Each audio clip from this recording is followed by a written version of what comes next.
লম্বা সেন্টার করেছেন, কিন্তু বল চলে গেল টাচ লাইনের বাইরে। থ্রোয়িং।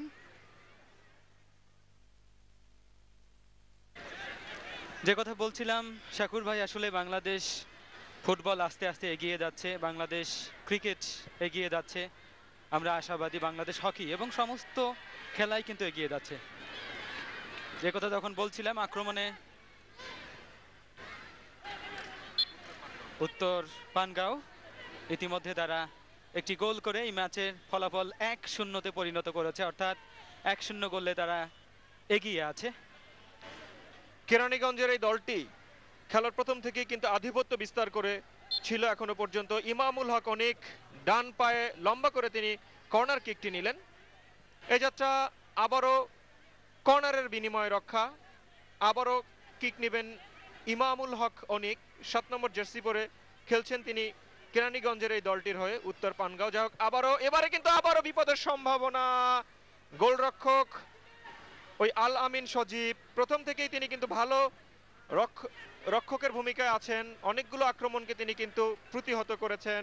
এ যাত্রাও সামনে উঠে এসে দলকে বিপদমুক্ত করলেন, না হলে কিন্তু উত্তর পানগাঁও সরকারি প্রাথমিক বিদ্যালয় আরও একটি গোলের ব্যবধানে এগিয়ে থাকতে পারত। শাকুর ভাই, আমার কাছে যেটা মনে হচ্ছে এই মুহূর্তে উত্তর পানগাঁও কিছুটা হলেও প্রাধান্য বিস্তার করে কিন্তু খেলে চলেছে, নিঃসন্দেহে বলতে পারি। তবে ফাইনাল যে তুমুল উত্তেজনাপূর্ণ হচ্ছে এ কথা বলার অবকাশ রাখে না। অনেক দর্শক আজকের এই পড়ন্ত বিকেলের খেলা উপভোগ করছেন।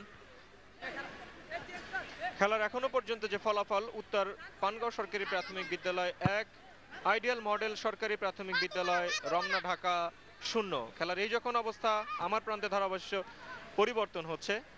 আসছেন মোহাম্মদ রোহান। ধন্যবাদ শাকুর।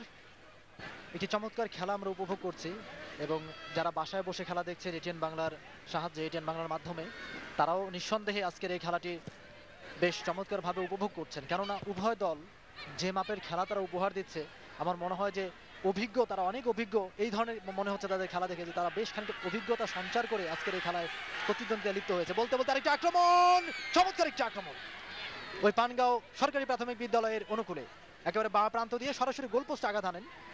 তাকে তার সামনে দুইজন সতীর্থ খেলোয়াড় রয়েছিলেন, তাদেরকে যদি তিনি বল যোগান দিতেন তাহলে কিন্তু গোলের সম্ভাবনা তৈরি হতো, সেটি তিনি করলেন না। সরাসরি গোলপোস্টে আঘাত আনলেন এবং গোলরক্ষক ছিলেন প্রস্তুত, তার কবজায় বল চলে গেল তার নিয়ন্ত্রণে, যে কারণে গোল হলো না।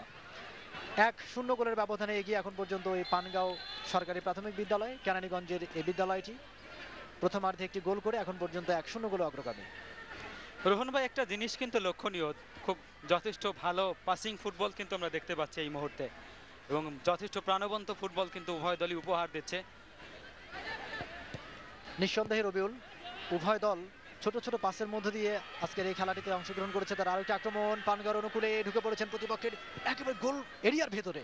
যা হোক, রক্ষণভাগের খেলোয়াড় ছিলেন প্রস্তুত, প্রতিহত করলেন তিনি, বল পাঠিয়ে দিলেন টাচ লাইনের বাইরে। থ্রোইন পানগাঁও অনুকূলে, থ্রোইং করলেন সতীর্থের কাছে, তিনি চেষ্টা করছেন কিন্তু নিয়ন্ত্রণ হারিয়ে ফেললেন।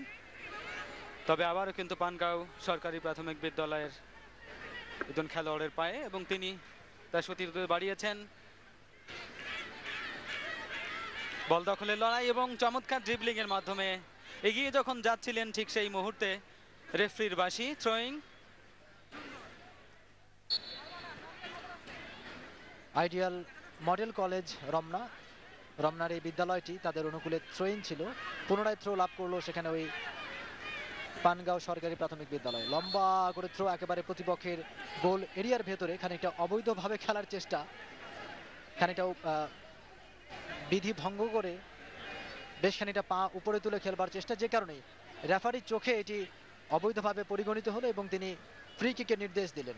ফ্রি কিক লাভ করেছে একেবারে প্রতিপক্ষের সীমানা থেকে, বিপজ্জনক জায়গা থেকে, ওই গোল এরিয়ার খানিকটা বাইরে থেকে। এই ধরনের জায়গা থেকে ভালো কিক করতে পারলে, গোল পোস্ট লক্ষ্য রেখে ভালোভাবে কিক করতে পারলে কিন্তু অনেক সময় গোল আদায় করানো সম্ভব হয়। যা হোক, দেখতে পাচ্ছি ছোট করে পাস দিলেন তিনি, বল যোগান দিলেন সতীর্থ খেলোয়াড়কে, লম্বা করে কিক করলেন, দূরপাল্লার দুর্বল কিক, বল চলে গেল প্রতিপক্ষের গোল লাইনকে অতিক্রম করে, গোল কিক।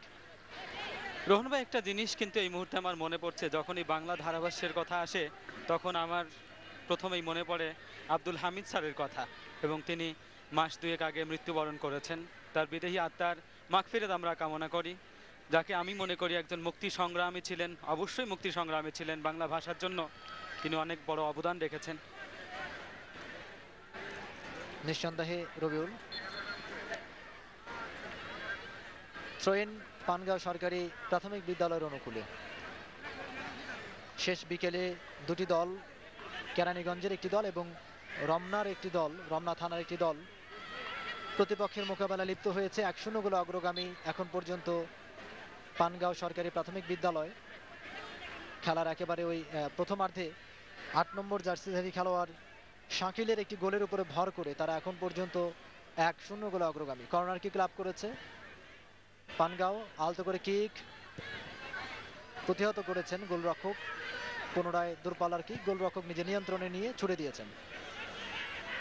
পানগাঁওয়ের দখলে বল, চেষ্টা চলছিল ওখানে আইডিয়াল মডেল সরকারি প্রাথমিক বিদ্যালয় একজন খেলোয়াড় তিনি তার নিয়ন্ত্রণে নেওয়ার চেষ্টা করেছিলেন, কিন্তু ব্যর্থ চেষ্টা। কর্নার কিক পানগাঁও সরকারি প্রাথমিক বিদ্যালয়ের পক্ষে। কিক নিচ্ছেন 7 নম্বর জার্সি পরিহিত ইমানুল হক অনিক। নিয়েছেন আক্রমণ বিপদসীমা, কিন্তু বল লক্ষ্যভ্রষ্ট শট ছিল। বাংলাদেশ শিক্ষা মন্ত্রণালয়ের একটি চমৎকার প্রচেষ্টা, যে একেবারে ওই তৃণমূল পর্যায় থেকে খেলোয়াড় তৈরি করা। প্রাথমিক বিদ্যালয়ে যে সমস্ত ফুটবলার রয়েছেন তাদেরকে এই টুর্নামেন্টের মধ্য দিয়ে ভালো মানের ভালো ফুটবলারদের যারা খেলার প্রতি আগ্রহ রয়েছে, এই সমস্ত ফুটবলারদেরকে বাছাই করে পরবর্তীতে একটি প্রশিক্ষণের ব্যবস্থা করা হবে এবং যেখান থেকে উঠে আসবে আগামী দিনের ওই কাজী সালাউদ্দিন, শেখ মোহাম্মদ আসলাম, টিটু, এই ধরনের বড় মাপের ফুটবলাররা যারা নেতৃত্ব দেবে আগামী দিনে বাংলাদেশ জাতীয় ফুটবল দলকে। এই ধরনের ফুটবলারদের তৈরির জন্য, এই ধরনের ফুটবলার সৃষ্টির জন্য একটা চমৎকার প্রয়াস, চমৎকার একটি চেষ্টা। যাই হোক, যে কথা বলছিলাম, বলতে আক্রমণে একেবারে বাঁ প্রান্ত দিয়ে পানগাঁও সরকারি প্রাথমিক বিদ্যালয় ঢুকে পড়েছে প্রতিপক্ষের সীমানায়। এমাত্র ক্রস, চমৎকার একটি মাইনাস ছিল। যদি সতীর্থ কোনো খেলোয়াড় হেড করতে পারতেন কিংবা সামান্য ছোঁয়া দিতে পারতেন তবে কিন্তু একটি গোল আদায় করে নেওয়া সম্ভব হতো। যাই হোক, কোনো বিপর্যয় ঘটেনি, বল চলে গেল গোল লাইনকে অতিক্রম করে, গোল কিক। রোহন ভাই সত্য কথা বলেছেন, আসলে আমিও সেটা